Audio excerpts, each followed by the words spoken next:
Hello, and welcome to What Now, a video interview series brought to you by Michigan Future, a nonpartisan think tank devoted to a more prosperous Michigan.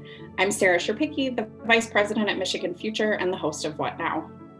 What Now is our attempt to explore the question, how should we use the opportunity presented by the very terrible coronavirus pandemic to rebuild our communities in a way that helps more Michigan families lead healthy, prosperous lives in a new age. In each series of What Now, we're discussing issues where even pre-pandemic, life was not optimal for far too many people. Hopefully, the ideas we discuss in What Now can help us navigate through the pandemic and emerge as a stronger state on the other side. We chose to make our first series about education, an issue that has always been critical to Michigan Future. Our public education system, which is preparing our future workers and our future citizens and our future neighbors, has been largely unchanged structurally in over 100 years. The school your kids attend probably operates much like the school that you attended. Yet the 21st century requires more of us, and arguably that more has been sort of pushed to the side by 2 decades of well-intentioned school reform. My guest is Craig Carmoney, who will discuss with us some of what education really could look like for the 21st century. Craig is the superintendent of Meridian Public Schools, a role he's held since 2011, and where he's led some pretty significant transformation. Meridian Public Schools is the only district in the state to operate a full school early college, and the district partners with the New Tech Network to support K-12 project-based learning for every learner. Before joining Meridian, Craig served as the middle school principal and assistant superintendent for Bullock Creek Schools. Craig was recently acknowledged by the Michigan Association of Superintendents and Administrators with the 2021 Michigan Superintendent of the Year Award. So he's kind of a big deal. Welcome, Craig. Thank you, Sarah. So over then the course of your career, what are some of the big kind of revelations or aha moments that you've had about how we need to be educating kids that maybe didn't start in college, but have occurred every few years or so? Yeah, there have probably been several when I think about it. Like I think that you discover that it's less about you and more about those that you serve as you mature. Mm-hmm. That you also realize that it's not about what you know, but about how you can help others grow. Mm-hmm. And when I started in education, it was very, very traditional. Mm-hmm. The teacher was the keeper of the knowledge. Your job was to disseminate all that knowledge to your students. And as things have changed, that role has certainly changed now in education, where all of a sudden, when the internet hit, the availability to discover things on your own and learn things, that changed. Mm-hmm. So you no longer were in a position where you were the keeper of knowledge. That knowledge is now accessible to anybody within just a few seconds. I know that young people can certainly type things in on their phone much faster than I can ever think about providing it to them. So our roles change. The skills of communication, collaboration, critical thinking, they're so necessary. Mm-hmm. I know that for myself, even I continue to learn stuff all the time. Like if I want to fix something, what do? Well, I go to YouTube. And I can fix my car, I can fix my furnace, I can do anything that I really need to do if I just have a little bit of initiative. And I think that actually has made learning, even as an adult, so enjoyable that we can continue to grow and continue to be lifelong learners. And I think those are the things that if we can impart that on our students, to continue to do that, to continue to work together, that we will make a difference in the lives of children, because they'll have the skills necessary to be successful in the world that we currently live in. Yeah. I mean, it sounds like what you're already sort of just keying in on is that is that creating people who can continually learn and adapt is part of what's sort of core to your mission today, and which is really important because our economy is changing faster. The job market is changing faster than it ever has before, and we don't know what these kids' careers will be in 20 or 30 years. But I'm glad you also just mentioned that it's fun and, it brings joy to your life to be able to do that. So, Yeah, no, I absolutely. Like, I think it's always fun to discover new things, and it's a fulfillment. Um, it's interesting that the more that you're able to do those things, the more that you want to do, and it just makes your mind think in different ways that allows you to put together pieces of information where you have those aha moments. And few things are as satisfying as going like, I finally figured something out that maybe you've been wondering about it for years, and all of a sudden it just clicks. So yeah. Well, so you've been superintendent in Meridian since 2011, and started undertaking some pretty big changes there. But what were you noticing in the district that made you sort of be willing to take on this significant transformation? Maybe particularly among, like, what were you noticing in the kids? Yeah, so it wasn't necessarily just a Meridian thing. It might have been just my experiences in education in general at that point, like the things that we were missing. So I've got 3 children of my own, and then having before I took this job, I had been in education since 1995. So I had a few years under my belt at that point of watching, experiencing education, and just kind of thinking about what it would take to make education more engaging, more relevant, more meaningful, and better prepare young people for the future that lies in front of them.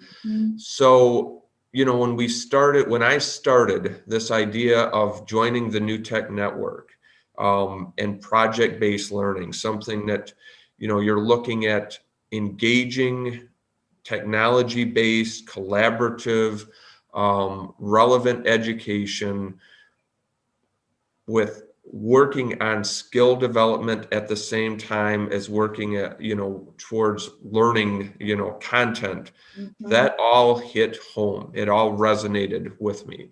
And, so as we explored that and you start visiting other schools who are doing the same thing, you could just feel that things were different in those schools. There was a different culture. There was a different mindset, that growth mindset that you see with individuals who are learning in that type of environment. And I think, like what I was speaking about before, really is that growth mindset piece. And I think that is so important that we, step away from that fixed mindset and, work on developing that growth mindset, that resiliency, the grit, that is so necessary. In fact, you mentioned COVID earlier, and I don't think that, that can be understated at this point, how important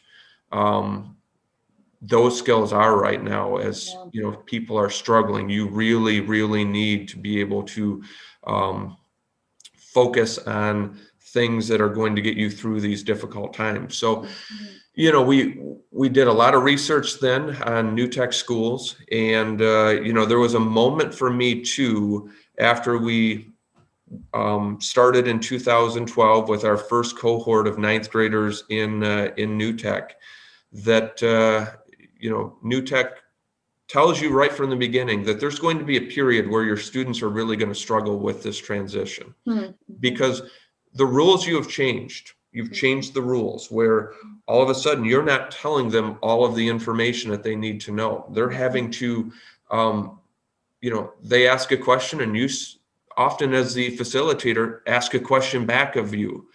back at them, so that they're able to continue thinking, because as soon as they think they know everything, you shut down. Like, oh, I know what I need to know. Now there's no reason to continue. Yep. So as we had a period of time called family, it was a family time where we brought the students together and listened to their concerns. And I remember, a young man, it was in October, about this time of year, back in 2012, there was a young man that was frustrated, and, he stood up during one of these meetings and he said, I just wish when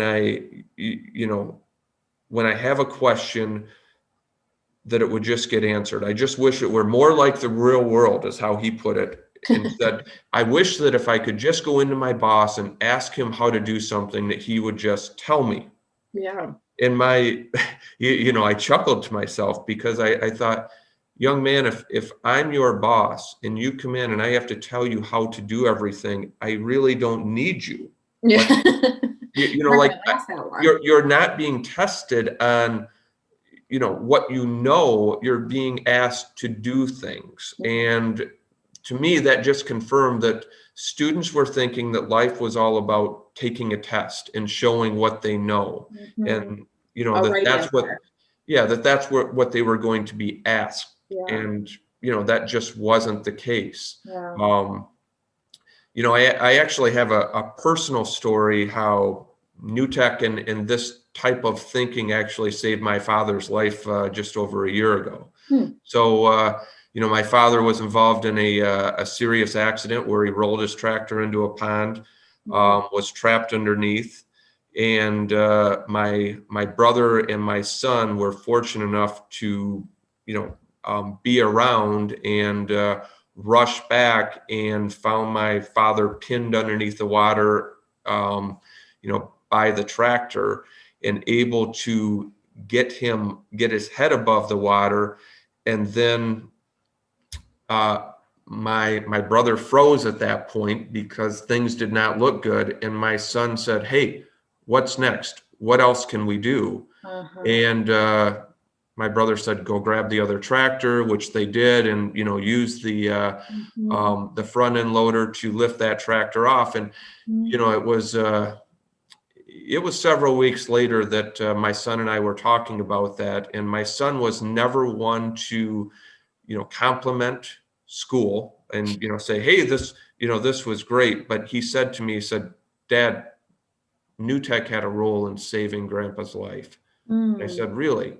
He said, in New Tech, we were always taught to say, okay, what's next? What more can we do? And he said, I went right back to what I had been trained to do over the last several years of school and asked myself, what else can we do? There's got to be something more, that this is not it. And he said that allowed him to stay focused, because your instincts, you're either going to fight, flight, or freeze. Yeah, right? Exactly. So luckily there was one that froze and one that kept fighting, and which also got the other, which is part of that collaboration where you help each other through difficult situations. That's right. So personally, it's had an impact on my family in several different ways at this point. And I guess this over the years has really helped me. Now, you also ask about what else led to this type of transformation, and a lot of it was also based in the data. So when I started, we had 72% of our students going off to college. So great, pat yourself on the back, right? But when you dig into the data, only a third of our students were completing their first year of college. So, and you could say that social economic status had a lot to do with your success at that point. So it was, if students went off to 4-year college, they were completing that first year at about a 92% rate. But those going off to community college were not faring well. So we essentially were asking ourselves the question with this early college transformation, if we supported the heck out of our students, couldn't we actually have outcomes that matter? So, if our students were eligible to get into college, but weren't being successful getting through and navigating college. And our question that we posed for ourselves was, can we figure out a system to support the heck out of our kids in order to get them through that first year of college, which is a pretty critical tipping point in terms of moving on to completing, advancing in your degree or getting your certification. And that's really what we did. That in 2011, I think our students earned 108 college credit hours. Last year, we had 80% of our students complete their first year of college. Our students in this district, and we have 400 students in 9 through 12, and then about another 50 students in our early college program. Well, those students in our high school earned 3,227 college credit hours last year. The combined GPA at college level was over 3.0 for our students. As a district, we're almost 50% free and reduced lunch, so we're not affluent by any means. We're pretty, typical for this part of the state. It's one of those things where those are the outcomes that we were after for our students. And, we had a couple really meaningful individual situations where we had a couple first generation college or students who in 4 years of high school earned their associate's degree before earning their high school diploma. I mean, just absolutely amazing. So, those were some of the things that we were after with all. Just in case people aren't familiar with the concept, will you explain how an early college, high school, what does that mean? What is it that you offer? So this is what we're offering. We send students off to college as soon as they are ready. And ready for us is we have used some data to inform us when students are ready to go off to college. And so we developed a formula. So in year one, we quickly found out that just sending students off to college based on college test scores was a terrible idea. Because if you were a student who performed poorly in the classroom just because you had really good test scores did not mean that you were going to do well at the college level. I think that there's this idea that I'm just not being challenged enough. I just need to go someplace else to essentially escape the issues that I have right now. So if you were a D student in high school, don't expect to be any better than a D student or worse at the college level. We made those discoveries in year one, and we set up a readiness scale then because we were able to disaggregate some data that told us that high school GPA was the most solid predictor of success at the college level. Like it had a correlation of 0.81 with success at the college level. And then we also discovered that teachers know students very, very well. And we had teachers rate students' agency. And that, was a combination of your attendance, your work ethic, what teachers can tell you about students. And that had a very strong correlation as well of 0.54. Now the one persistence. Yes.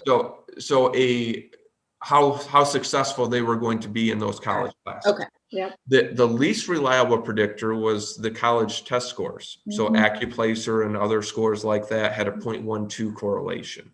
It did not predict success. So we developed a formula based on that would tell us, when students were ready to go to college. Now, we couldn't send them there if they didn't have the test scores.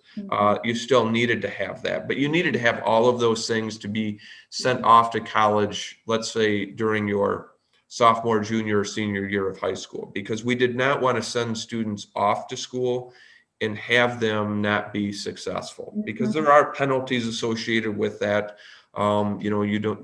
You really don't want that on your transcript, or keeping you from graduating on time and so forth. So the early college system is that if you're ready during your sophomore year, which is very few students that are actually at that place during their sophomore year, but about a third of our students during their junior year. And then we have about another 20% of those students that are going off to CTE programs. And then senior year, we send students, 50% or more off to college, many off to CTE programs, and then other internships. In fact, on our campus, usually we only have 3% or less of students in their senior year on campus in the mornings. So we've sent them off to other areas of interest and provided them with those opportunities. So then we also offer the fifth year program, and all students are eligible for the fifth year program just based on age alone. So, we have sent typically between about 50 to 60% of our students will stay with us for that fifth year program. We have tried to remove as many barriers as possible for success. So we provide gas cards for our fifth year students, but we have incentives for them to check in with a support person that we put with them at the college. So somebody that is their accountability check-in person that makes sure that they're attending, make sure that they're keeping up with work. So an adult that is supporting them through that. And that's one of the things that we have done, is we've made sure that we've reinvested in those students to, we're not just sending them off to college and saying good luck. We're sending them off and saying, we're going to continue to support you. We're going to continue to hold you accountable as well, because that's a really important piece for us as well. We do send our students off to a college, to Delta College, because we feel that it's important to learn how to navigate the college environment and not just have it be, here's a college class in your high school, because, well, that doesn't really truly prepare you for these new experiences around people who are not your classmates, around other adults in unfamiliar situations, and that there's testing centers that you may have to go to. There's advisors that you will be meeting with from time to time.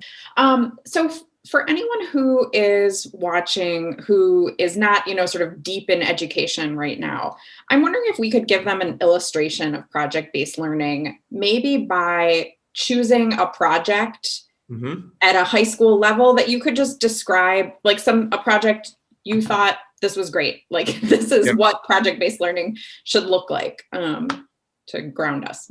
Yeah. So with project-based learning, we begin by asking a question of students.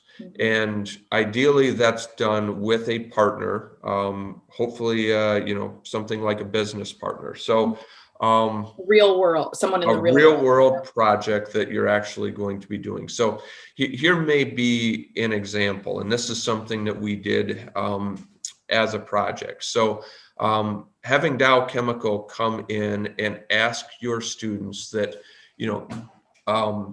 in a so here's a class that we have. So we have we have some classes that are integrated. So we combine, for example, an ELA class and a history class.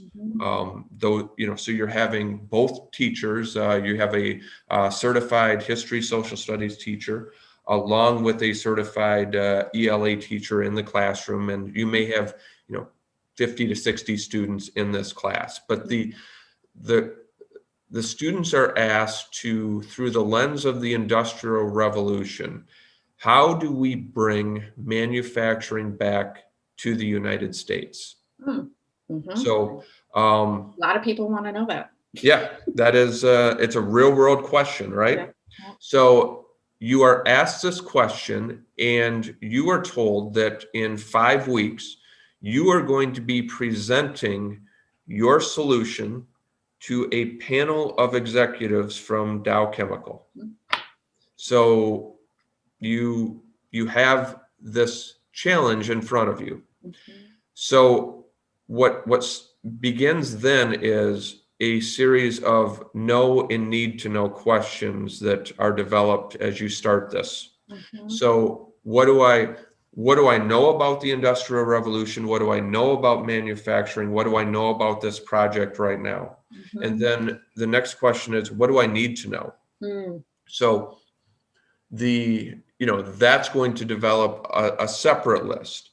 And the need to knows could drive what some of the learning is going to look like. So that learning may be, I really don't know a whole lot about the Industrial Revolution. Oh, well, we're going to have to spend some time learning then about the Industrial Revolution. And then you may get going and find out that, boy, I need to know a little bit more about the tax laws in the United States. Like that may be a discovery you make, is that, boy, there may be some things, some policy issues that I need to know more about in order to tie some of the challenges of manufacturing today into, what we see as barriers.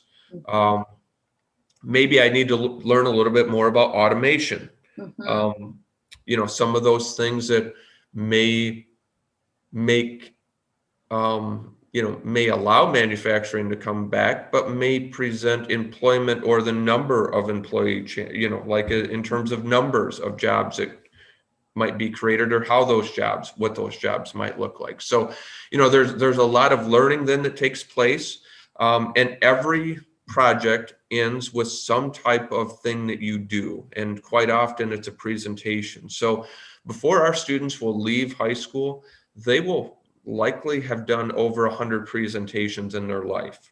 Wow. And when you think about, by the time you start as young people before you finish high school, that's a whole lot of interacting with other people and performing and, collaborating and doing things that,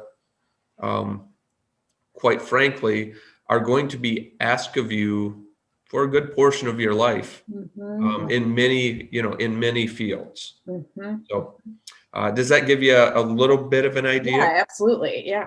Well, and I think part of what's interesting is, we hear a lot about relevance in education today. Oh, you have to make it relevant. And I think there's a light way to make things relevant, which is like, we're going to study today's song lyrics from artists that you like.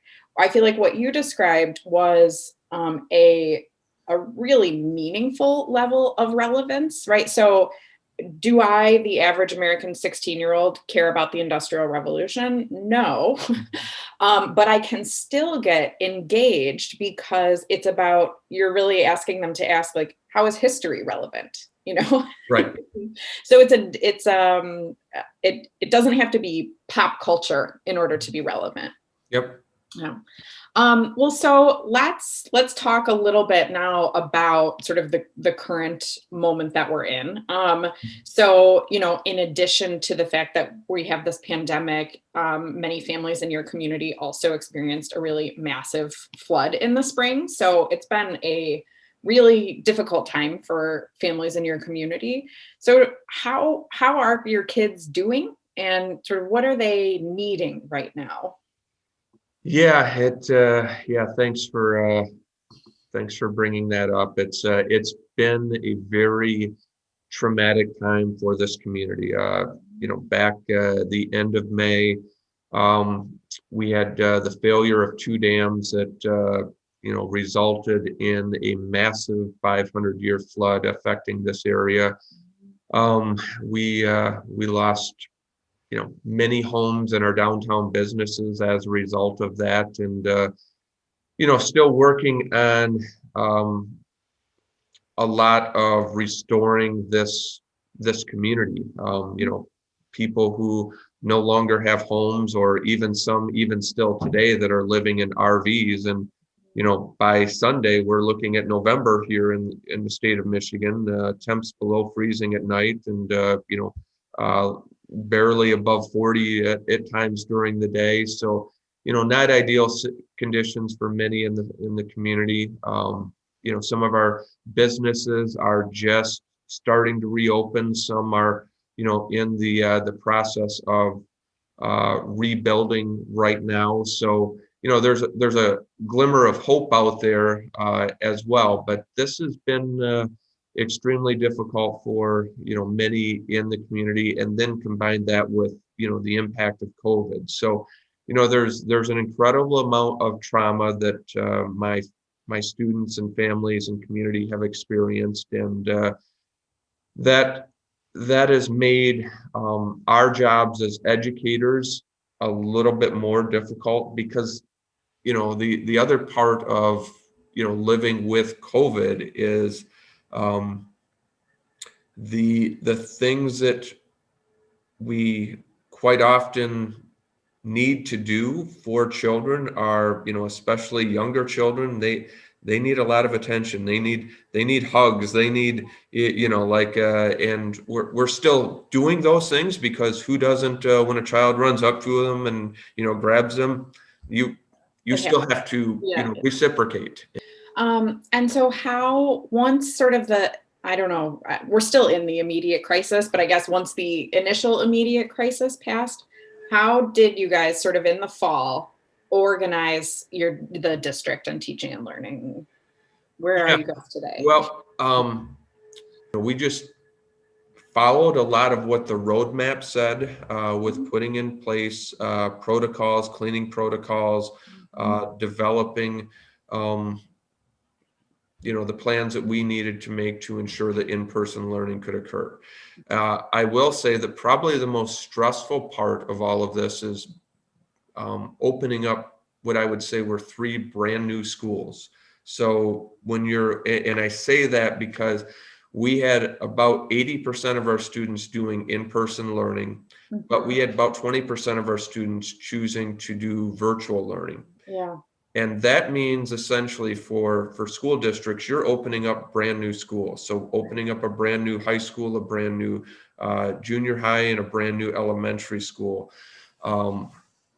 That was probably the most challenging and stressful part of this, because there wasn't a blueprint that you could just follow to do all of that. If you sort of were, I don't know, giving advice to parents maybe whose kids are in a virtual environment or a remote environment, but who wanted to try to build some of these type of experiences for their kids, even, outside of school, like how would you counsel them? Or are there resources, or, what would you tell them to look for or ask for? If you were to really engage with your child about exploration, creativity, ask, some of it is even embedded in play. Yeah. Like, how do you build curiosity? How do you learn some of those skills? And with younger children, like part of what they're missing out as well, like let's face it, human interaction is incredibly important for all of us. Like as human beings, we are not designed to be kept in isolation from each other. Right. We need that human interaction, and I don't know that Zoom and other things really does it for us.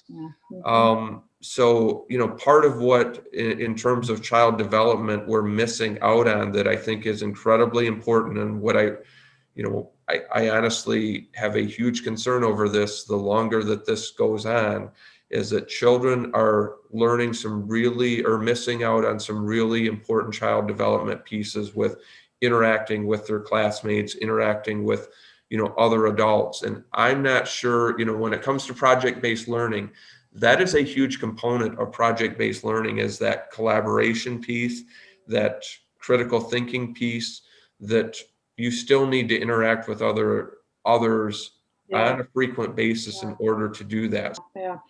I'm glad you mentioned sort of the young ones, because I meant to ask when we were talking about sort of a project that was at a high school level.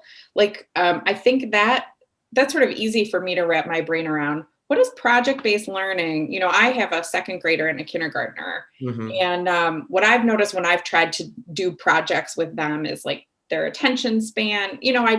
I'm not a Yep. teacher, so it's hard to match up. So Yep. what does project-based learning look like for a 7-year-old? Yeah. So what we start thinking about more with younger children are, how do we develop some of those collaboration skills at that level, rather than focusing as much on the projects. It's about focusing on the skills at the earliest stages. So, part of it can be, just really quick things that are not going to take a long time to It's not a develop. 5-week project for. Yeah, yep. So, and you're probably not going to have your business partner, they're going to be very, very scaled down. And Yeah. still, and I would also say that at the youngest ages, you're still looking at developing the foundational skills that are necessary to allow you to grow faster, with this at a later date. But what we have found is that the important things that we need children to be able to do at the youngest ages are, one, learn how to read, learn how to, do the math, but then also learn how to work together. And then also how to use technology, which children seem to be able to pick up on fairly quickly. Yep. And how to learn to enjoy learning, like how to make learning important and enjoyable, and not remove that from children. Like, that is too many children are frustrated, reluctant learners before, well before the secondary level. Yeah. So, that's one of the things that we have to make sure we focus on, is that learning should also be really fun and enjoyable. So, what do you think, and this might be sort of embedded in some of your other answers as well, but what do you think we are learning as people around education about education in the 21st century, sort of from this time? Right now, I fear not enough. In many ways, education, we're near 2020, and we still don't have 21st century learning going on in many schools in this country, right? So I don't know that we're there with learning what it could or should look like. And, and part of the reason for that is, honestly, we're comfortable doing what we've been doing. So when it even comes to some of the accountability things that are in front of school leaders or teachers, you're asking people to make some huge, the risk might be greater than the reward in the eyes of many. So, if you're working towards test scores, well, you're pretty comfortable with knowing how to get maybe certain test scores. And if you're asking people to do something where they have less control, that is a scary proposition for many. And I would say that you have less control in many ways when you are not the keeper of the knowledge, and when you're asking students to, do things and, work together. And, that requires a lot of training for a teacher to be able to work in that type of environment. And it takes, leadership that's able to support that. You're going to have to change what you believe is your measure of success. Mm-hmm. So does that mean you need to really focus on a new measure? Like find a new measure, or The thing that I have never focused on have been what the test scores are. Sure. Like I've never, and sure, criticize me, but that's not what has been important. I never worried about, I wonder how high we can get our ACT or SAT scores. Mm-hmm. If that happens, great, but that's not how we measure success for, Yeah. I've never went to a job interview yet and had that question be asked of me. I've never put it on a resume where, what that test score was. Yeah. So, Yeah. that's a focus that we have, and a worry that we have within the education community is where those scores are at. But, what you can hang your hat on is,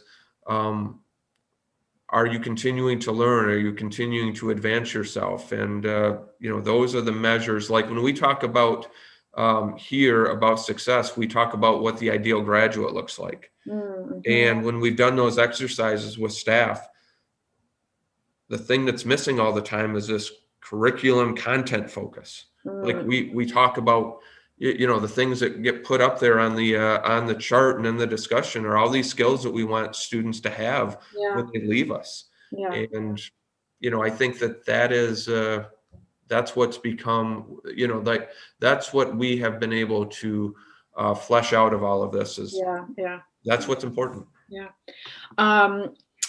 Well, it also sounds like you sort of you use the measure of college performance as, as meaningful to you, as opposed to saying like, well, that's not our problem, that's the colleges. That became a metric that really drove learning for you, is how are they doing after they leave us? Yep.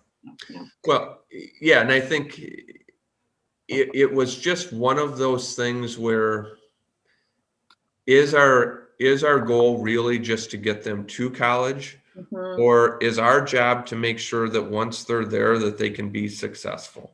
Because how much harm is caused to young people by being eligible to get someplace but then floundering once you get there. Well, Craig, is there anything else that feels like urgent to you right now that you're thinking about a lot that you want to share in this time?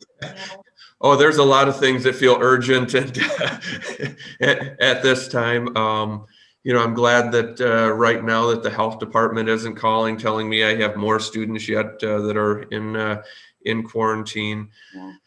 I just I don't know if there's anything else that feels urgent. What I would say is this: is that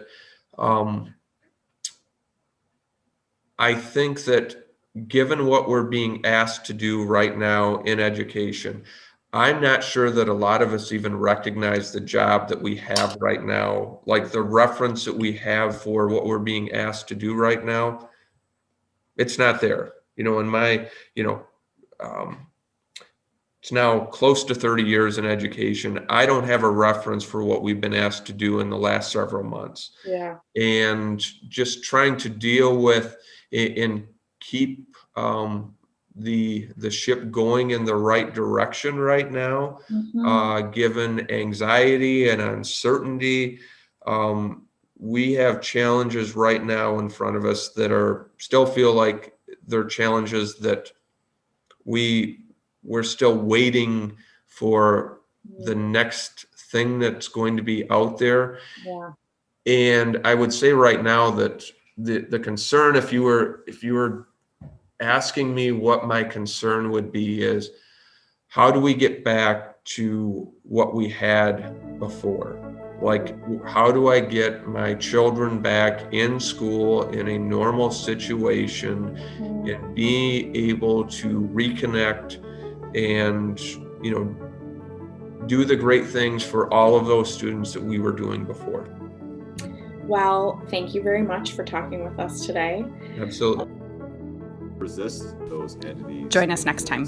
We'll be talking with Superintendent Kevin Polston and Assistant Superintendent Dr. Carol Lautenbach from Godfrey Lee Public Schools. And we have to believe that our children are whole human beings that bring their identity and their experiences with them every day. And we have to value that and how we can shape our environment around them instead of forcing them to conform themselves around us. We'd love to hear from you about how to make Michigan's education system work better for all kids. Please find us on social media.